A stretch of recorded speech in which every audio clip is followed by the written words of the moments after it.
Hay un pensamiento en la palabra de Dios en el libro de San Lucas. San Lucas capítulo 5, el versículo número 32. Dice San Lucas capítulo 5, versículo 32. No he venido a llamar a justos, sino a pecadores al arrepentimiento. ¿Qué les parece si nos colocamos en pie y oramos? Querido Padre Celestial, gracias por la oportunidad de estudiar su palabra en este lugar y en este momento. Gracias, Dios, por los amigos y amigas presentes. Gracias por los hermanos y hermanas que nos acompañan. Pero gracias, Dios, por aquellos y aquellas que nos siguen en cualquier lugar del mundo a través de la internet. Gracias por aquellos que escuchan esta programación a través de la radio. Permita, Dios, en esta hora, que el Santo Espíritu nos traiga palabra de vida para la vida eterna. Que no escuchemos las palabras de un hombre, pero que recibamos la palabra de Jehová, esa palabra que vive y permanece para siempre. Háblenos, Dios. Quite todo ruido de nuestra mente y habilítenos con su Espíritu para entender la verdad de su Espíritu. Que le adoremos, oh Dios, en esta hora en espíritu y en verdad. Es nuestro anhelo y oración. Y lo pedimos en el nombre de Jesús. Amén. Hemos dicho durante la semana que Lucas escribe su evangelio y posiblemente está tratando de hacernos entender cuál es su comprensión acerca del evangelio, su comprensión acerca del plan de salvación, y organiza el material de manera tal que resalta algunos puntos. Número 1, resalta la palabra de Dios. Número 2, resalta el Espíritu Santo. Número 3, resalta el tema del arrepentimiento. Número 4, resalta el interés y el empeño de Jesús acerca de los necesitados y los pobres. Resalta el interés de Cristo por las mujeres. En el Evangelio según San Lucas descubrimos verdades tan profundas y tan interesantes que nos ayudan a entender a Lucas para comprender su confesión en el libro de los Hechos. En el libro de los Hechos, San Lucas relata su experiencia vivencial, relata su testimonio, anuncia lo que había pasado en su vida. Ahora no son conceptos, no son ideas, no es lo que le investigó. Ahora el relato de su propia vida. Una persona arrepentida, una persona nacida de nuevo, una persona transformada por el Espíritu Santo. Cuando estudiamos la Biblia y buscamos el significado de transformado por su Espíritu, necesitamos comenzar e ir al principio. Lucas entendió el trabajo y la obra del Señor Jesús. Nosotros debemos ir un poquito más atrás para entender cómo el Espíritu Santo nos transforma, para entender cómo el Espíritu Santo nos cambia. Debemos ir al principio. Debemos ir al comienzo del problema. ¿Qué fue lo que se dañó cuando el hombre pecó? ¿Qué fue lo que se cambió? ¿Qué fue lo que se transformó? En el capítulo 1, versículo 31 de Génesis dice, y vio Dios que todo lo que había hecho era bueno en gran manera. Cuando el hombre peca, entonces ocurre una situación difícil y complicada. Comencemos por ahí, Génesis capítulo 6, versículo 5. Vamos rapidito, porque hay muchas cosas lindas que debemos compartir. ¿Cómo comenzó todo? Hablemos primero del fracaso y luego cómo Dios restaura. Génesis capítulo 6, versículo 5 dice la Biblia, y vio Jehová que la maldad de los hombres era mucha en la tierra, y que todo designio de los pensamientos del corazón de ellos era de continuo solamente, ¿a qué cosa? Al mal. ¿Qué fue lo que se dañó? La mente humana. ¿Qué fue lo que se enajenó? La mente humana. ¿Qué estaba pasando con la mente humana? Quedó completamente dañada, incapaz de producir un pensamiento bueno. Y vio Dios que la maldad, y vio Dios que la intención de los pensamientos del corazón de ellos era de continuo, ¿para dónde? Al mal. La mente se dañó completamente, de modo que al hablar del plan de salvación estamos hablando de la restauración de la mente del hombre, de una nueva mente en el hombre. Por eso Pablo dice, nosotros tenemos la mente de Cristo. ¿Cómo logramos esa mente de Cristo? ¿Qué fue lo que pasó en realidad? ¿Cómo podemos descubrir y ir desarrollando todo el proceso de degradación, enajenamiento del ser humano? Cuando seguimos estudiando la Biblia descubrimos que no solamente Dios nos dice que sus pensamientos eran de continuo al mal, que sus pensamientos y sus designios, sus intenciones eran de continuo al mal, sino que Dios es un poco más categórico y más específico. Jeremías capítulo 17, versículo 9. Vamos rapidito y veamos el problema y luego la solución. Jeremías capítulo 17, versículo 9. Se dañó la mente del hombre, se enajenó el hombre. La mente que debió ser templo del Espíritu Santo, dice el Señor Jesús, se convirtió en guarida de demonios. La mente humana se fracasó. Jeremías capítulo 17, versículo 9, dice el profeta, engañoso es el corazón más que todas las cosas. ¿Y qué sigue diciendo? Y perverso. ¿Quién lo conocerá? Y responde, yo Jehová, que escudriño la mente, que pruebo el corazón para dar a cada uno según su camino, según el fruto de sus obras. Yo pregunto, ¿conoce Dios el corazón humano? Sí, Señor. ¿Conoce la mente humana? Sí, Señor. En el Antiguo Testamento, para tratar de entender la profundidad de la mente humana, para tratar de entender la profundidad de lo que es la esencia del ser, la esencia del hombre, los escritores del Antiguo Testamento utilizan 4 palabras diferentes. Y hay una de las 4 que es tan profunda, tan interesante, y Dios dice, hasta allá yo voy a llegar para arreglar la situación. Utilizan levab, utilizan otra palabra interesante, que es la más profunda de todas, y es la palabra kilia.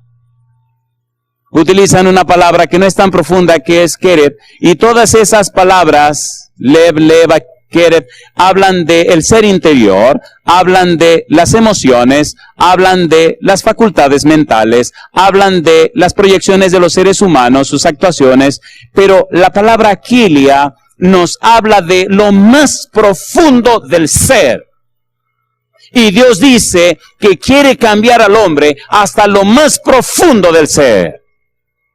Y en el hombre se dañó hasta lo más profundo del ser.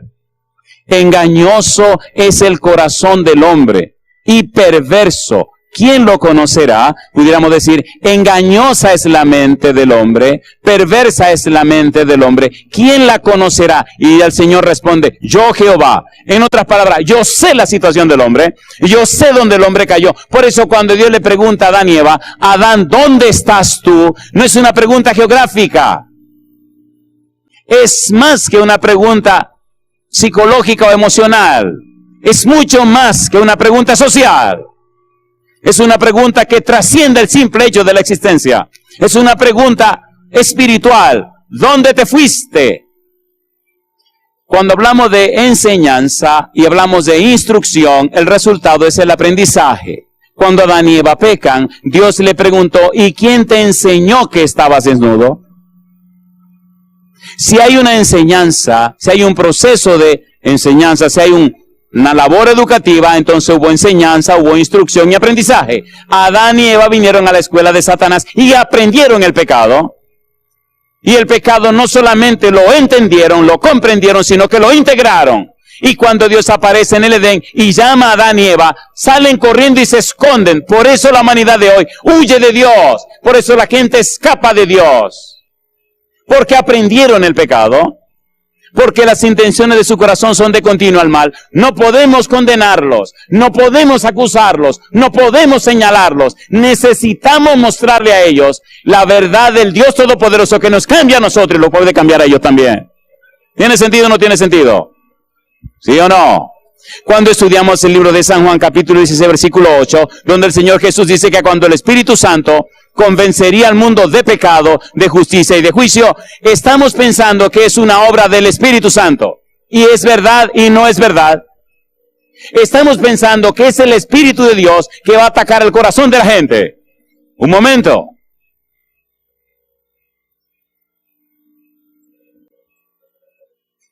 Me alegra que estén así calladitos porque lo voy a dejar así mismo. Voy a seguir con mi sermón. ¿Qué es lo que cambia a la gente? ¿Recuerdan a Noé? ¿Se acuerdan de Noé, sí o no? No contenderá mi espíritu con el hombre para siempre, sino que serán sus días 120 años. Génesis 6:3. Mi pregunta, ¿con quién estaba Dios contendiendo? ¿Con quién estaba el espíritu contendiendo contra los antediluvianos? Con Noé. ¿Quién era la pieza o la espada que el Espíritu tenía para contender con los antediluvianos? Noé.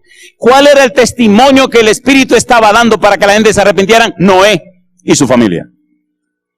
La clave, la evidencia, la prueba que tenía el Espíritu para contender con los antediluvianos era la vida de Noé. Por eso necesitamos entender el fracaso humano y entender la obra del Espíritu y comprender por qué es tan necesario que seamos transformados por su Espíritu para que el Espíritu contienda con la gente. No es la predicación de un mensaje, es la manifestación de una vida cambiada. Eso es lo que cambia las vidas. Por eso necesitamos entender esto desde el principio y ver cómo Dios se compromete a cambiarte y cómo lo hace. Y la Biblia lo explica. ¿Tiene sentido o no tiene sentido? ¿Tiene sentido o no tiene sentido? No es convencernos de una verdad, es convertirnos a una persona que se llama Cristo Jesús. No es convencernos de doctrinas, es convertirnos a una persona a través del Santo Espíritu. Y cuando estemos convertidos, la gente creerá lo que le decimos. No porque lo decimos nosotros, sino porque lo dice el Espíritu a través de nosotros. ¿No fue lo que dijo Jesús? ¿Lo dijo o no lo dijo? Pues, ¿lo dijo o no lo dijo? Romanos capítulo 7. Veamos cómo lo dice Pablo. La bancarrota humana, el fracaso del hombre, la tragedia del pecado. Romanos capítulo 7, el apóstol Pablo trata de explicar esto que estamos diciendo y aplica el asunto a su propia vida. Romanos capítulo 7 dice el apóstol Pablo, versículo 21, así que, queriendo yo hacer el bien, hallo esta ley que el mal está en mí. Porque según el hombre interior, me deleito en la ley de Dios. Pero veo otra ley en mis miembros que se revela contra la ley de mi mente. ¿Y qué dice ahora? Y me lleva cautivo a la ley del pecado que está en mis miembros. Y yo te pregunto a ti, ¿te pasa a ti igual y me pasa a mí, sí o no? ¿Sí o no? Nuestra mente se dañó. Y Jesucristo el cuadro lo pinta peor todavía. Jesucristo pinta el cuadro tan terrible que lo pinta de dos formas que son increíbles. Por ejemplo, Marcos capítulo 7, versículo 21 al 23. Mire lo que dice Jesús. ¿Qué es lo que está dañado en nosotros? Y él dice, la mente humana. Y más tarde, ¿y qué es lo que pasa con la mente humana? Y entonces así es fuerte.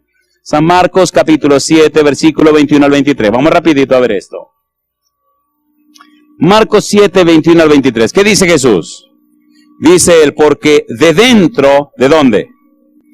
Del corazón, de la mente de los hombres, salen los malos pensamientos, los adulterios, las fornicaciones, los homicidios, los hurtos, las avaricias, las maldades, el engaño, la lascivia, la envidia, la maledicencia, la soberbia, la insensatez. Dice el Señor Jesús, todas estas maldades de dentro salen y contaminan al hombre. ¿Qué está diciendo Jesús? Jesús está diciendo, querido, querida, lo que está dañado en ti es tu mente. Es tu mente que está completamente acabada. Allí es donde está el problema. Allí es donde está la situación. Trata y enfócate y mira a ver qué va a pasar con tu mente. Dame la oportunidad de cambiarte la mente. Dame la oportunidad de empezar ese proceso de transformación. Dame la oportunidad de trabajar en esa parte de tu vida y verás cómo todas las cosas cambian. En el libro de Proverbios capítulo 4, versículo 23, mire lo que dice el proverbista. Proverbios capítulo 4, versículo 23 dice, sobre toda cosa guardada, ¿qué dice ahora? Guarda tu corazón, guarda tu mente, porque de él mana la vida, o mana la muerte. Cuando le preguntamos a Jesús, Señor, ¿y entonces? Entonces Jesús dice algo terrible en San Mateo capítulo número 12. Cuando usted viene al médico, el médico lo examina. El médico investiga y averigua qué es lo que usted tiene. Le hace un diagnóstico. Y cuando hace el diagnóstico, manda a hacer los exámenes y cuando tiene todos los resultados dice, usted necesita esta medicina. Hagamos un problema primero. Resolvamos el problema de cuál es la enfermedad. Se llama pecado. ¿Cuál es la situación del hombre? Enajenamiento total. ¿Qué ha pasado con el ser humano? Se dañó. ¿Qué pasó con la mente humana? La mente humana, el pecado la acabó. Muy bien.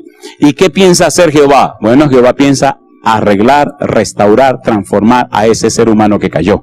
Y yo digo, alabado sea el nombre de Dios. Me gusta Dios y me gusta como Dios lo hace. Por eso necesitamos ubicarnos y enfocarnos. Jesús fue tan lejos, y esto solo lo voy a leer, y si usted quiere lo puede explicar usted, pero en algún otro momento, porque este versículo es fuerte. Mateo capítulo 12, Jesús llegó tan lejos que dijo, Mateo 12:43, cuando el espíritu inmundo, ¿qué dice? Sale del hombre, anda por lugares secos buscando reposo y no lo halla. Entonces dice, volveré a mi casa de donde salí, y cuando llega la halla, ¿cómo dice? Desocupada, ¿qué más? Barrida y adornada. Entonces va y toma consigo otros 7 espíritus peores que él, y entrados moran allí, y el postrer estado de aquel hombre viene a ser peor que el primero. Así también acontecerá a esta mala generación. Y yo le pregunto a usted, ¿está diciendo el Señor Jesús que los espíritus inmundos viven en los hombres? Eso es lo que está diciendo. No solamente se le daña la mente, ahora se hacen guaridas de demonios. ¿Y cómo resuelve Dios ese problema que se pone tan difícil? Le tengo buenas noticias. Cristo es todopoderoso. Para Dios nada es imposible. ¿Es cierto o no lo es? Yo no sé cuál es tu situación, si tienes la mente dañada. No sé cuál es tu situación, si está caído en vicio. No sé si tu situación es que está lleno de demonios. Una cosa yo sé, que el Señor Jesús es todopoderoso y el Espíritu Santo es todopoderoso para limpiar, lavar y transformar tu vida. No importa cuán bajo haya caído. ¿Usted lo cree? ¿Cuánto lo cree? Entonces busquemos ahora el remedio al problema. El hombre está completamente acabado. ¿Es usted una persona pecadora? ¿Lo reconoce o no lo reconoce? ¿Tiene problema usted con el problema del pecado? ¿Sí o no? Muy bien, número 1, somos pecadores. Nuestra mente la recibimos con problemas. Dice la sierva de Dios que de cada 10 hay 9 que tienen problemas mentales. De los primeros 9 yo soy el primero, así que nos faltan 8. Póngase en la lista, por favor. Tal vez 1 de cada 10 no tiene ningún problema mental, bendito sea. Felicítese, pero bueno, ese no soy yo. Yo también tengo, bueno, por eso ando con un par de loqueros donde quiera que voy, ¿verdad? Si un día me patina el cloche, pastor, ¿qué le pasa? Así que ya lo tengo allí, siempre vigilándome, siempre chequeando. Vamos ahora a la belleza. Me gusta, estamos hablando de San Lucas, el médico Lucas, y me gusta hablar de Lucas porque él no solo investigó, no solo averiguó, no solo indagó. Lucas presenta su evangelio, los resultados de su investigación, prepara el material, arregla el material de una manera tal que sea clara y didáctica la forma como lo presenta. Algunos dicen que usó el método histórico. Lucas sabía cómo trabajar con lo que es investigación. Lucas sabía cómo organizar el material y sabía cómo poner las cosas en ese orden. Ninguno de los evangelios está organizado como Lucas lo hizo. Y ninguno de los evangelios tiene toda la información que Lucas tiene. Y si usted analiza versículo a versículo, descubre que el evangelio de Lucas es mucho más y tiene mucho más información que muchos otros de los evangelios. Interesante que Lucas, cuando escribe su evangelio, presenta materiales. Por ejemplo, las parábolas presentan más parábolas que los otros evangelios. Una cosa interesante ha pasado con las parábolas, y es que durante siglos los teólogos han dejado las parábolas a un lado, y apenas unos 60 años comenzaron a investigar sobre las parábolas. ¿Cómo es posible que se ignoraran las parábolas si el Señor Jesús la utilizó como una herramienta apropiada para dar sus lecciones? Todavía hoy investigue por ahí y descubrirá déjeme decirlo de una manera bien amable, qué poco han tomado en cuenta las parábolas. Lucas presenta más parábolas que los otros evangelios. Es interesante las parábolas que él presenta y la belleza y el significado que ellas tienen. Pero bueno, ahí en la página nuestra hay una cuanta parábola que la pueden copiar y grabar completamente gratis. Hay 2 series de parábolas que allí grabamos, ahí la pueden copiar cuando quieran. Vamos a la solución del problema. San Lucas, capítulo número 3. San Lucas, capítulo número 3, Lucas menciona una palabra.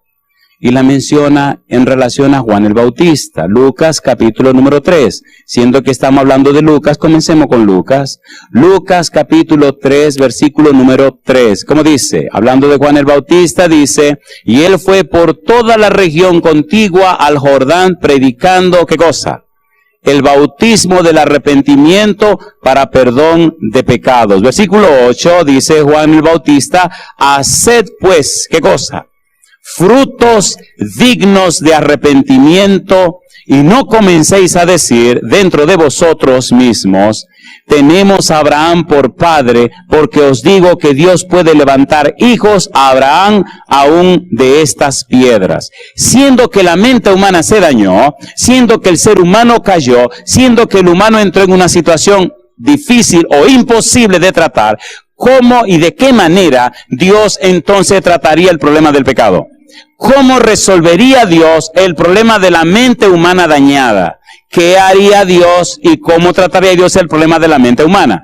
¿Cómo restauraría Dios la mente humana? ¿Cómo renovaría Dios la mente humana? ¿Cómo enfocaría Dios el problema de la mente humana dañada? Esquemas humanos completamente acabados, paradigmas completamente ajenos de Dios. ¿Cómo haría Dios? Una palabra clave, la palabra arrepentimiento. ¿Cuál es la palabra? Cuando Juan el Bautista comienza a predicar, San Mateo capítulo 3, versículo 1 y 2, mire la palabra que utilizó. Vamos rapidito. San Mateo capítulo 3, versículo 1, dice la Biblia, en aquellos días vino Juan el Bautista predicando en el desierto de Judea y diciendo, ¿qué cosa? Arrepentíos porque el reino de los cielos se ha acercado. Todo lo que Juan dijo, todo lo que Juan enseñó, toda la obra del Espíritu Santo en Juan el Bautista era enfocada en un llamado al pueblo para que se arrepintiera. El arrepentimiento, como la fe, como la salvación, es un regalo de Dios. El arrepentimiento lo produce el Espíritu Santo. El arrepentimiento es un cambio de la mente. El arrepentimiento es una transformación de la mente. El arrepentimiento significa que la mente entra en una senda nueva. Arrepentimiento significa que la mente entra en una experiencia revolucionadora que cambia y transforma la vida completa. Las personas arrepentidas tienen una mente nueva. Las personas arrepentidas comienzan una vida nueva. Por eso es tan fundamental e imprescindible entender el arrepentimiento. San Mateo capítulo 4, versículo 17. Cuando Cristo comienza a predicar, ¿cuál fue su palabra? ¿Qué fue lo que dijo? Dice el verso 17. Desde entonces comenzó Jesús a predicar y a decir, ¿qué cosa? Arrepentíos, porque el reino de los cielos se ha acercado. La esencia de su predicación, arrepentimiento. Cuando usted estudia el Nuevo Testamento, descubre que, número 1, Juan el Bautista. Número 2, el Señor Jesús. Número 3, ¿qué dice Pedro en el libro de Hechos capítulo 2, versículo 38? Arrepentíos y bautícese cada uno en el nombre de Jesucristo para perdón de los pecados y recibiréis, ¿qué cosa? El don del Espíritu Santo. ¿Y qué dice Pablo en Hechos capítulo 17, versículo 30? ¿Qué dice el apóstol Pablo? Leamos. Pastor, ¿qué usted nos quiere decir? Querido, querida, te quiero decir que la clave del problema de la mente humana es arrepentimiento. Dice Hechos capítulo número 17, versículo 30. ¿Cómo dice? Dice Pablo, pero Dios, habiendo pasado por alto los tiempos de esta ignorancia, ahora manda a todos los hombres en todo lugar, ¿qué cosa? Que se arrepientan. ¿Cuál es la clave? Arrepentimiento. ¿Qué es arrepentimiento? Un cambio profundo en la mente. Arrepentimiento significa un cambio en los patrones mentales, un cambio en las estructuras mentales, un cambio en los paradigmas mentales, un cambio completo del ser. San Juan utiliza la palabra nueva vida como sinónimo de arrepentimiento. Cuando usted lee San Marcos capítulo 6, versículo 12, los discípulos predicaron el arrepentimiento. Se necesita un cambio en la mente humana. Dios quiere hacer un cambio en la mente humana. Pastor, y entonces, la única manera, querido, querida, la única forma de Dios lograr ese cambio en la mente humana, número 1, es la palabra de Dios. Y número 2, a través del Espíritu Santo. Tengo una pregunta. ¿Le gustaría tener una mente nueva? Primera de Corintios capítulo 2, versículo 16. A ver si le gustaría tener esta mente. Primera de Corintios 2, 16. Ahí vamos a llegar ahora. ¿Qué dice 1 Corintios 2:16? Recuerde que este fin de semana hablaremos de transformados ¿por quién? Por su Espíritu, pero ¿cómo lo hace Dios? Versículo 16 dice, porque ¿quién conoció la mente del Señor? ¿Quién le instruirá? ¿Y qué dice ahora? Mas nosotros tenemos, ¿qué cosa? La mente de Cristo. Yo quisiera ver en pie lo que quieren tener en la mente de Cristo. ¿Cómo será la mente de Cristo? ¿Cómo es la mente de Cristo? ¿Cómo se obtiene la mente de Cristo? ¿Cómo lograr la mente de Cristo? ¿Cómo hace Dios para que nosotros poseamos la mente de Cristo? Una pregunta, ¿miente Dios? ¿Miente Dios? Si Él dice que te dará la mente de Cristo, ¿Él cumple su palabra o no la cumple? ¿Te gustaría la mente de Cristo? Recuerde que no estamos trabajando con posibilidades. Estamos tratando con Dios. ¿Cuántos días tiene Lázaro de muerto? Vamos a decir 4, ¿le parece? ¿Lo resucitó? ¿Puede Dios cambiar tu mente? ¿Puede darte una mente nueva? ¿Quiere Dios hacerlo? ¿Ya lo hizo con otros en el pasado? ¿Lo hizo o no lo hizo? Una pregunta, sinceramente, entre tú y yo aquí. ¿Te gustaría ese cambio? ¿Te gustaría que tu mente sea un taller del Espíritu Santo? ¿Te gustaría tener pensamientos que alaben y glorifiquen a Dios? Toda la forma como vivimos, toda la forma como nos comportamos, toda la forma como nos proyectamos, determina la manera como nosotros pensamos. Sobre toda cosa guardada, guarda tu mente, porque de ella mana la vida. Proverbios 23:26, dame, hijo mío, ¿qué cosa? Tu corazón, y miren tus ojos por mis caminos. Si en este momento tú le quieres dar tu mente al Señor, levanta la mano conmigo. Querido Dios, levantamos nuestras manos en señal de entrega de nuestra mente a usted. Señor, no se sorprenda ni se asuste por las cosas que posiblemente encuentre ahí dentro. Pero venga, por favor, antes que sea demasiado tarde. Que cada rincón de nuestra mente, Señor, que el sótano de nuestra mente, donde se esconden cosas tan espantosas, sea lavado con la sangre preciosa de Jesús. Y que la luz de la presencia de su Espíritu pueda llenar cada rincón. Y que todas las cucarachas y los ratones y todas esas alimañas salgan corriendo, Señor. Que seamos lavados, limpiados, purificados y transformados por el poder del Espíritu Santo. Dios, lo pedimos en el nombre de Jesús. 1 Corintios capítulo número 6, llama la atención, se pueden sentar, gracias. 1 Corintios capítulo 6, versículo 9 al 11, dice el versículo 9, ¿no sabéis que los injustos no heredarán el reino de Dios? No erréis, ni los fornicarios, ni los idólatras, ni los adúlteros, ni los afeminados, ni los que se echan con varones, ni los ladrones, ni los avaros, ni los borrachos, ni los maldicientes, ni los estafadores heredarán el reino de Dios. Y dice ahora, esto erais algunos, ¿qué dice ahora?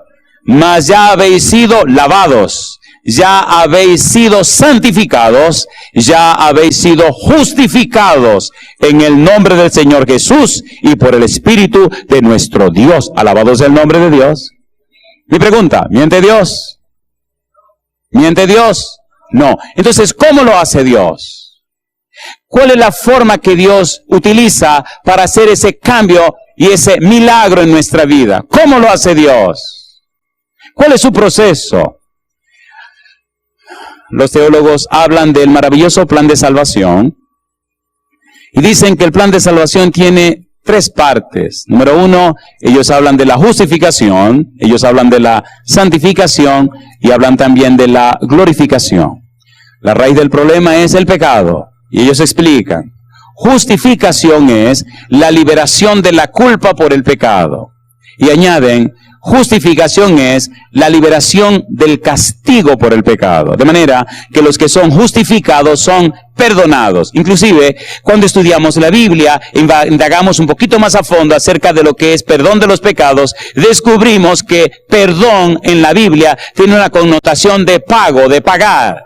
de cumplir o saldar una deuda. Por eso, en el libro de San Juan capítulo 1, versículo 29 dice, he aquí el Cordero de Dios, ¿qué hace? Que quita el pecado del mundo. La idea es el Cordero de Dios que carga el pecado del mundo, el Cordero de Dios que toma para sí el pecado del mundo. La idea de Juan en el versículo 29 es tomada del capítulo 53 del libro de Isaías, versículo 6, donde dice, cada uno se apartó por su camino, mas Jehová cargó en él el pecado de todos nosotros. Mi pregunta, ¿cargó Dios el pecado de todos nosotros en Cristo Jesús, sí o no? De manera que perdón significa que Cristo pagó. En Colosenses capítulo 2, el versículo número 14 y el 15, dice que clavó en la cruz el acta que nos era contraria, y que triunfó sobre las fuerzas del enemigo, y que clavó triunfando en la cruz. De manera que en la cruz Cristo pagó el precio del pecado. La paga del pecado es muerte y Cristo la pagó. Por eso, ahora en Cristo podemos ser declarados justos. En Cristo recibimos salvación y justicia de Dios. ¿Es hermoso o no es hermoso? Número 1. Número 2. Cuando entramos en esa experiencia con el Señor Jesús, cuando aceptamos a Jesús como nuestro Salvador, cuando le decimos sí a lo que Dios proveyó, entonces empieza la experiencia de la santificación. La santificación significa liberación del poder del pecado. Ahora mi cuerpo se hace templo del Espíritu Santo. Ahora lo que antes me gustaba ya no me gusta más. Ahora el Espíritu Santo comienza un proceso de transformación y cambio en mi vida. Ahora mi vida comienza, como dice Proverbios 4:18, mas la senda de los justos es como la luz de la aurora, que va en aumento hasta que el día es como perfecto. Ahora la gente dice, ¿y eres tú? Y ya tú no bebes más. Y ya tú no golpeas a tu mujer. Y ahora tú cumples con tu deber. Ahora hay un proceso de santificación obrado por el Espíritu de Dios. Ahora hay un cambio en la persona. Y ese proceso de santificación dura toda la vida. Y cuando el Señor venga por segunda vez, entonces los muertos en Cristo resucitarán primero. Entonces los que murieron en Cristo serán resucitados incorruptibles. Y nosotros seremos transformados. Y así estaremos para siempre con el Señor. Y viviremos la glorificación. ¿Es hermoso o no es hermoso? Pastor, pero seamos más prácticos. Yo lo quiero más ahora. ¿Cómo va a ocurrir ahora en mi vida? ¿Cómo es que el Espíritu me va a transformar? ¿Cómo es que Dios me va a cambiar? Había un señor preso en una cárcel en Tampa, Florida. Si estaba preso no era porque era bueno. Y de repente en la cárcel comenzaron a poner un programa de radio que se transmite en Tampa todos los sábados a las 8 de la mañana. Y empezamos a hablar acerca del amor de Dios y el plan de salvación. Y aquel señor que era santero, aquel señor que estaba preso por un problema de drogas, y aquel señor que estaba en una situación bien fea, siempre clamaba a un equipo de santos que tenían. Y allí se le ocurrió clamar a Dios. Y empezó a decirle a Dios, si lo que el predicador dice es verdad, yo le voy a entregar mi vida a usted. Si lo que el predicador dice es verdad, yo quiero que usted me cambie. Si lo que el predicador dice es verdad, quíteme todos los malos espíritus encima. Si lo que el predicador dice es verdad, yo quiero que usted empiece a cambiar mi mente y mi corazón. El hombre ya no está en la cárcel. Ahora está fuera de la cárcel. Tuve el privilegio de ir a la cárcel a conocerlo porque siempre le decía a una joven que quería conocer al predicador. Una vez fui a un programa con la iglesia que está trabajando en la radio y me llevaron a la cárcel, una cárcel de seguridad. Todo trabaja con colores y es un verdadero lío. Si usted se perdió ahí adentro y se metió donde no iba, compadre, va a durar varios días, una semana ahí adentro hasta que luego encontrar la salida. Y problemas para encontrar la salida. El asunto es que cuando llegamos a usted lo encierran literalmente en un cuartito y tiene que hablar con él por un cristal y por un teléfono. Que no se le ocurra salir de ahí mientras está en el tiempo que a usted le corresponde estar ahí. Usted va a estar ahí el tiempo que se le asignó. Cuando termina su tiempo, entonces usted sale y usted toma el color derechito por donde tiene que salir, que no se le ocurra irse por el otro lado. Pero qué hermoso fue cuando me llamaron y me dijeron, pastor, aquí está fulano de tal. Lo dejaron salir y vino porque quiere que lo bauticen. Y le hago una pregunta, ¿usted cree que yo estaba triste o contento? Y se mantiene como un adventista al séptimo día para la gloria de Dios. Ahora estuve en la República Dominicana la semana pasada y me llenó de gozo ver en el público a un caballero que conocí y bauticé en Nueva York. Déjeme ver cómo digo esto con amabilidad, porque posiblemente nos esté mirando desde su casa. Ese hombre está en este momento en la República Dominicana, fue a construir una iglesia. Pero ese hombre era, hermano Monzeta, lo voy a decir así suave, era tan malo, pero tan malo. Y Dios hizo un milagro tan grande. Y él entregó su vida al Señor Jesús. La familia se hizo algo hermoso. Se convirtió en un laico. Él me cuenta unas historias que me hacen gozar. Y es que a esa gente con la que él compartía, él empezó a predicarle el evangelio. Y un relato que me hizo una vez es que un muchacho vino a asaltarlo en esos callejones y esos lugares peligrosos de Nueva York donde él hacía sus trabajos. Y entonces el muchacho como que no era muy experto cómo asaltar a una gente, y entonces él le quita la cuchilla esa y le dice, mira, agárrale, te voy a decir cómo que se hace, porque tú como que no sabes. Cosa chula, mamacita linda. Y allí él iba a dar los estudios bíblicos. Hoy es un hombre de Dios, es un anciano, transformado por el Espíritu Santo. ¿Dios puede o no puede? ¿Puede o no puede? Para Dios, nada es imposible. ¿Puede o no puede?